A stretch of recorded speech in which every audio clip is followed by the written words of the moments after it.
Millions are set to travel across the nation on this Chuseok holiday eve. We go live to one of the most bustling places around this time of year. The latest findings yet again sound the alarm on Korea's chronic population concerns with a fresh low number of births in July.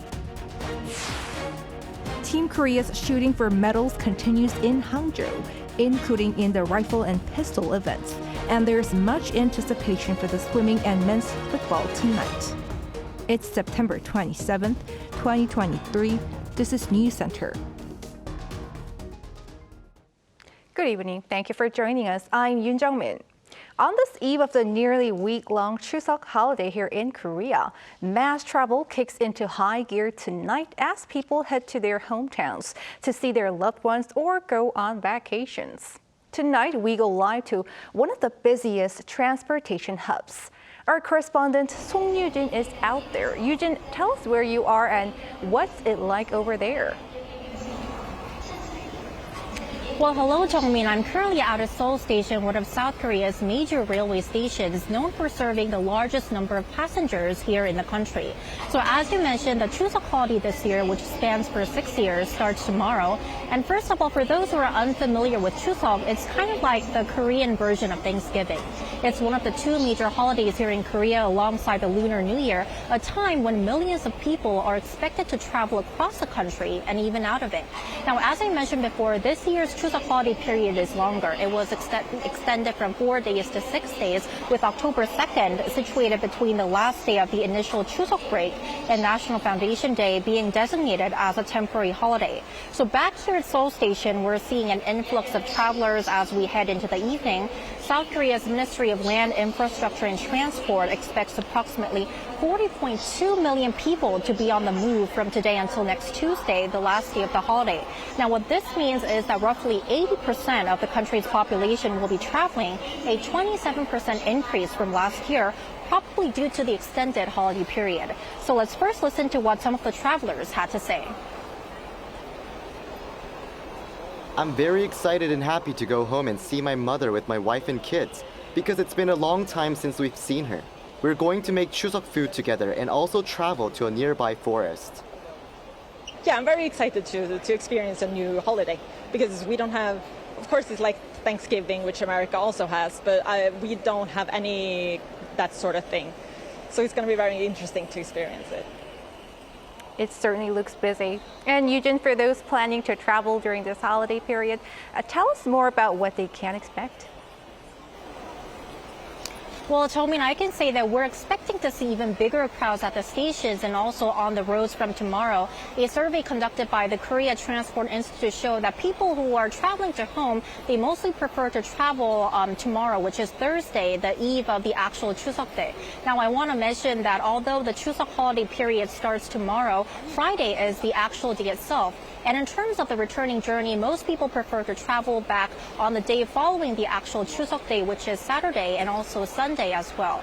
As for the overall volume of the number of travelers, it's expected to hit peak on Friday, which is the actual Chuseok day, and also the day after Saturday, with more than 8.1 million travelers anticipated to be on the roads on Friday and more than 7 million on Saturday. So traffic congestion is likely to be most severe during these 2 days as well. For example, in the busiest hours, a car trip from Seoul to Busan, which usually takes around 6 hours, could take up to as much as 10 hours. And in terms of the mode of transportation, most chose to travel by car, followed by buses and trains. So to really minimize inconvenience, the Korean government has designated today through next Tuesday as a period for special transportation measures for Chuseok. So key measures include waiving highway toll fees for all vehicles for 4 days starting Thursday and expanding the capacity of public transportation, which include buses, trains, airplanes, and ships. So more than 780,000 additional seats have been made available compared to the non-holiday period. And the government is also going to extend the time of cracking down on vehicles illegally taking the bus lanes on highways by 4 hours for the sake of buses and vehicles carrying 6 or more people. That's all I have for now, but I'll be back with more updates in our later newscast. Back to you, Jung-min. Our Song Yoo-jin live from Seoul Station. Happy Chuseok, Yoo-jin. South Korea's team of experts set sail today for a radiological survey in international waters for the first time since Japan released stored water from the defunct Fukushima nuclear power plant into the ocean. Lee Jae-myung with the details. For the first time since the release of the wastewater from the Fukushima nuclear power plant in late August, South Korea is conducting a radiological survey in international waters in the open ocean that's not under South Korean jurisdiction. Seoul's Ministry of Oceans and Fisheries announced a plan on Wednesday at its daily briefing. CA, where the survey will take place, is located about 500 to 1,000 kilometers east of the Fukushima nuclear power plant. According to simulations conducted by the Korea Institute of Ocean Science and Technology and the Korea Atomic Energy Research Institute, considering the flow of ocean currents, the wastewater is expected to reach the sea about a month after discharge. The survey team that departed South Korea Wednesday will test the waters on CA from October 1st to 4th. The results, upon analysis, will be shared with the public during the daily briefings by the Oceans Ministry. Meanwhile, Reuters reported Wednesday that Russia is mulling over joining China in banning Japanese seafood imports. Russian food safety watchdog Russell Krasnozor released a statement on Tuesday explaining that the final decisions will be made after negotiations with Japan. The regulator reportedly sent a letter to Japan requesting information on Japan's radiological testing of seafood products by mid-October. The Japanese government said it's going to scrutinize the announcement by Russia. It also called for Russia to base its decisions on science.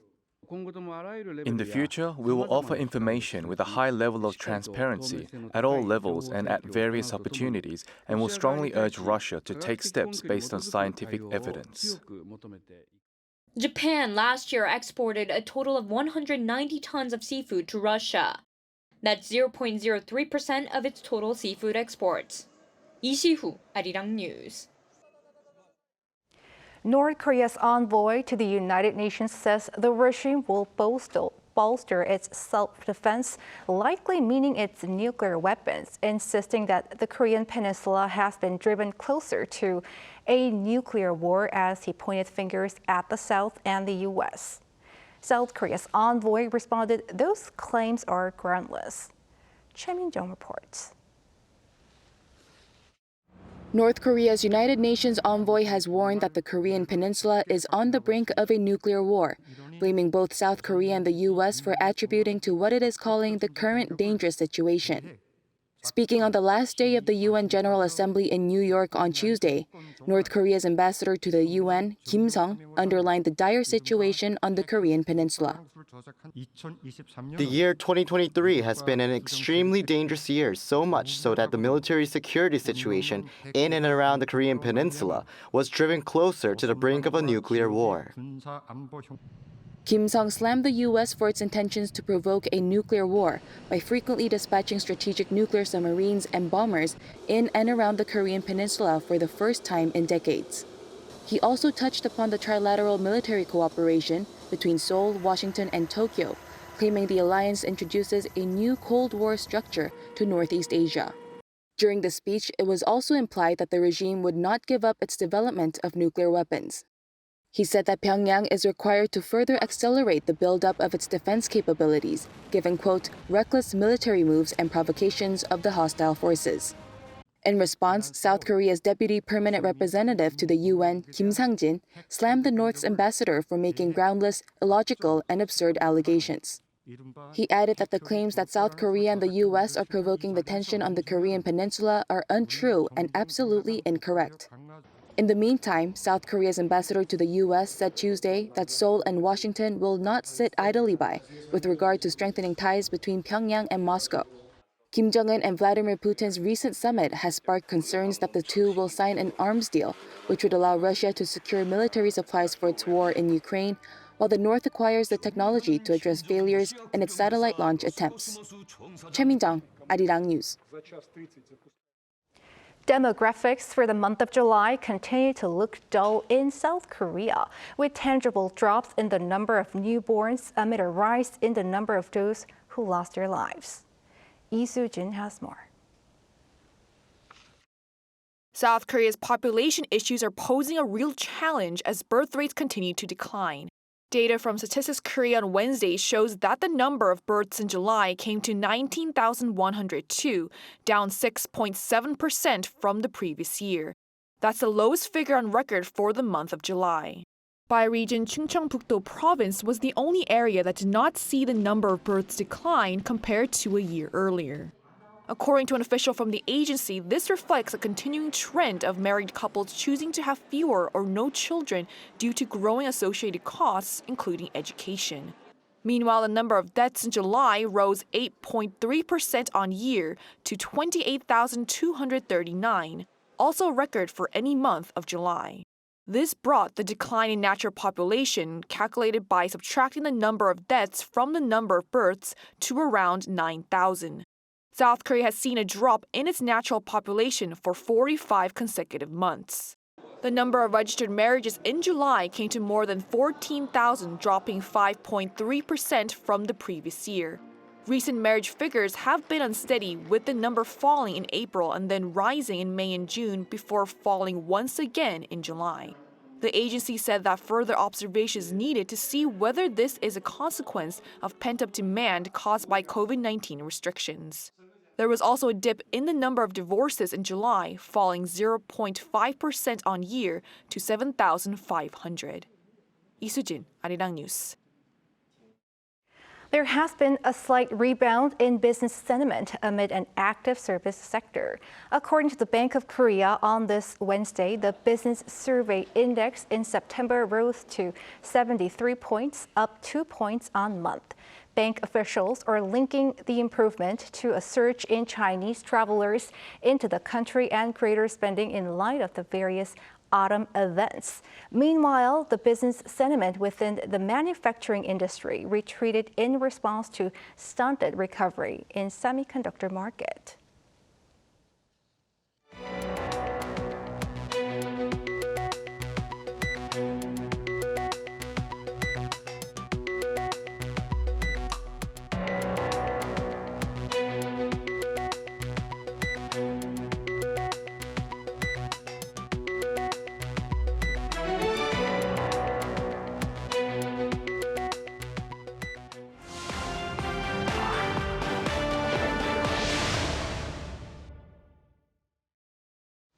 It's day 4 of the Asian Games in Hangzhou. For more on Team Korea's performances, we connect live to our sports editor, Paul Neat. Hi, Paul. Korea reached double figures for gold medals yesterday, but now it's double digits for shooting medals alone. Yes, you're right, Jungmin. Hello. Yes, it's 2 gold, 3 silver, and now 6 bronze in shooting. That's because on Wednesday, Korea added another bronze. It came in the women's 50-meter rifle 3 positions, as well as the 25-meter pistol contest. The rifle team of Eun-so, Bang Sang-hee and Shim Eun-ji earned a total of 1,756 points to finish 3rd behind India and China. This then made shooting Korea's best in terms of the medal count so far at the Asian Games. Athletes need to take aim while kneeling down, standing, and also what's called prone, or lying on their front. For the pistol team of Yang Ji-in, Lana Kim and Shim Eun-ji, 1,742 points were enough for 3rd behind India and China again. Shooters go through 2 stages, precision and rapid, with 1 round for accuracy and another for speed. Moving on to esports, a new medal event at the Asian Games, of course. South Korea's League of Legends team beat Saudi Arabia 2-0 in Wednesday's quarter-final. This puts Korea in the gold medal qualifying round. The team is led by 27-year-old Lee Sang-hyuk, known as Faker, and is seen as the Lionel Messi of esports. Also in the squad of 6 are Cheo Jae, So Jin-hyuk, Park Jae-hyuk, Yoo Min-sok and Jung Ji-hoon. Korea had overcome Hong Kong and Kazakhstan to advance to the last 8 and will play China, another favourite, on Thursday at 10 a.m. Korea time. Winding back now to some of the action later on Tuesday night. In Taekwondo, Park Hye-jin won gold in the women's under 53 kg Hyorugi competition. She beat Lin Wai-chun of Chinese Taipei 2-1. Kyoryugi is essentially a sparring competition, and Park's gold became Korea's second of that day, adding to Jang Jun's in the up to 58 kilogram category. For Park, it was a first win at an international multisport competition since her debut. There were golds added in fencing as well. Yoon Ji-soo beat China's Xiao Yachi 15-10 in the final of the women's individual sabre for her first ASEAN gold. For Team Korea, Yoon's win means that it's 4 golds from 6 on offer in the women's individual events. Sabre team events are scheduled to take place on Friday for the women and Saturday for the men. Coming up on Thursday are the women's épée team and men's foil finals. In judo, Korea picked up 3 more medals on Tuesday. Kim Ha-yoon earned Korea's first judo gold of this year's games. Kim Min-jong and Yoon Hyun-ji both won a bronze each. Also some silvers to talk about. The men's table tennis won silver after defeat to China in the final, the 8th time in a row now that Korea has lost to China at the Asian Games. And the women's cycling team also won silver, finishing 4 seconds behind China. And also the rugby sevens team won its first silver in 17 years, losing to Hong Kong 14-7 in the final.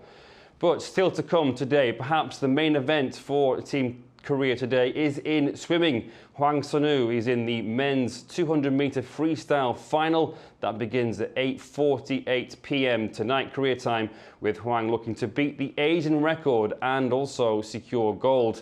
And at 8:30 p.m. the men's football team take on Kyrgyzstan in the round of 16. Should they win, they will play the winners of China or Qatar. That's all for me. Let's take a look now at the medal standings.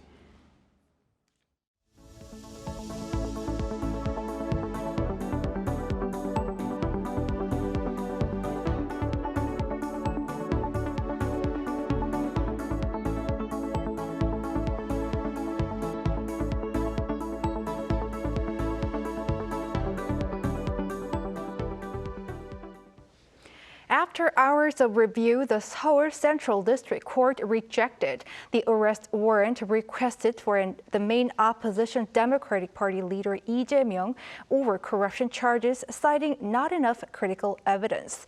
There has been mixed reaction from the prosecution and rival political parties. Our political correspondent Kim Jong-sil reports.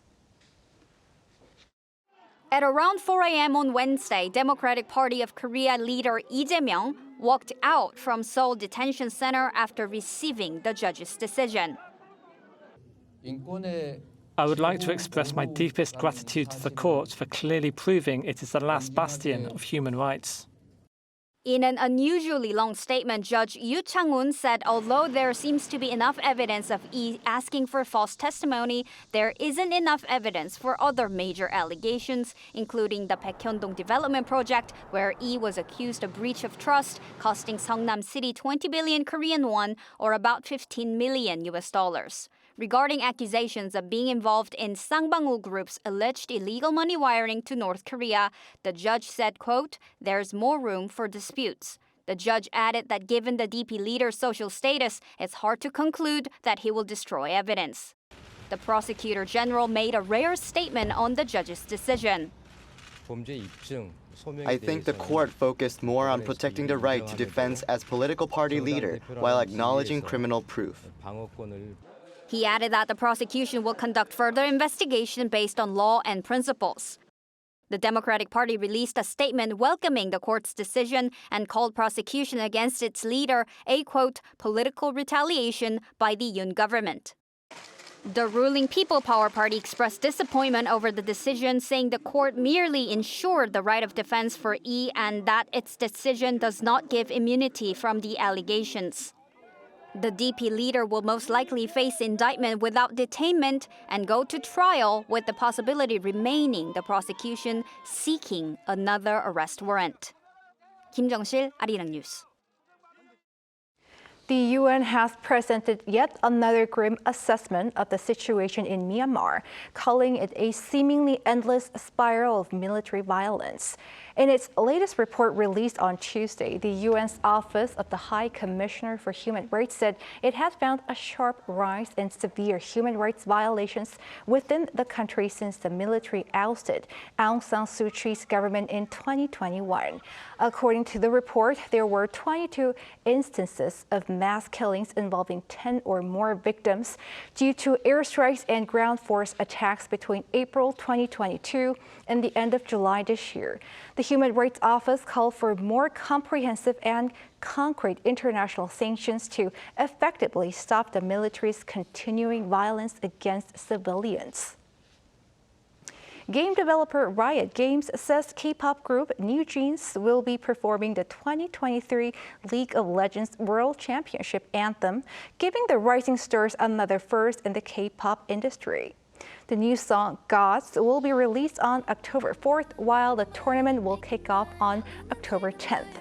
Riot Games has become known for its musical collaborations with major artists, and NewJeans joins the likes of Lil Nas X and Imagine Dragons, previous League of Legends anthem performers. This year's championship is being held in South Korea, with the finals taking place at the Chuseok Sky Dome in Seoul.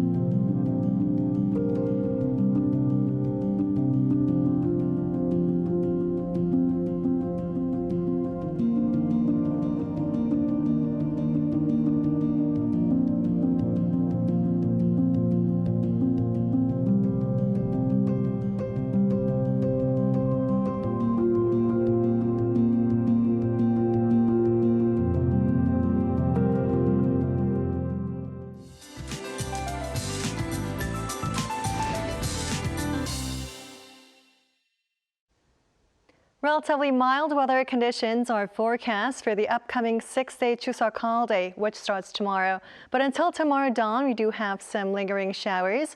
Parts of central regions and the surrounding areas will see scattered outbreaks of rainfall. Eastern Gangwon-do province will see 5 to 20. The capital region and other inland areas will see less than 5 millimeters. For the next few days, central regions, including here in Seoul, foggy spells will temporarily appear for the morning hours. If you're driving somewhere, be extra careful as visibility may significantly drop. On the actual day of Chuseok holiday, a full moon will make an appearance.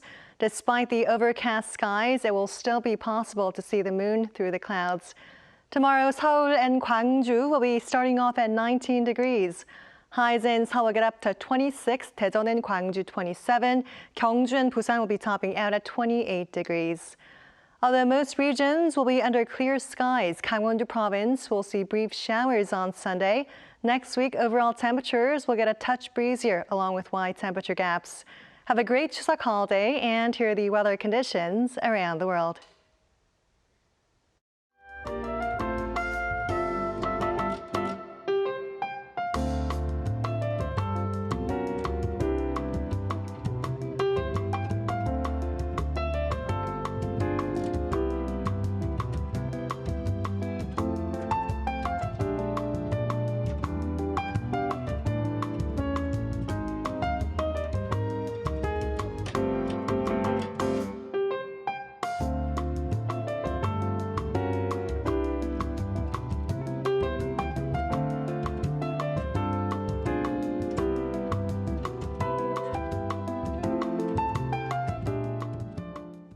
That is News Center for tonight. Thank you for watching. A panel session coming up.